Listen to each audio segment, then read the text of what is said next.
ఏందన్నా ఇది రోజుకో కొత్త కొత్త కార్యక్రమాలతోని జనాల్ని మీరు భయాందోళనకు గురి చేసినట్టుగా ఉన్నది. ఇప్పుడు ఎస్సీ, ఎస్టీ, బీసీ అని ఏదో జేఏసీగా ఏర్పడ్డది.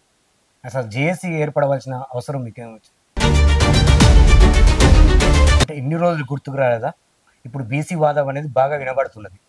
ఇప్పుడు వచ్చినప్పుడే మీరు బీసీకి కలుపుకోవాల్సిన అవసరం ఏమొచ్చింది? రాజాధికారం కావాలంటారు. 100%.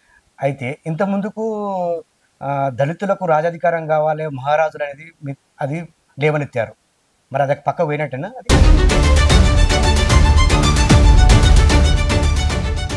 5,000 పెట్టారు, 10,000 పెట్టారు, ఇట్లా ఏదో చేసుకుంటూ వస్తున్నారు. అవును. ఇప్పుడు జేఎస్ ఏర్పడిన తర్వాత ఈ కార్యక్రమం రథయాత్ర పెట్టారు. దీంట్లో ఎంతమంది బీసీలు భాగ్యస్వామ్యం అవుతున్నారు అనుకుంటున్నారు?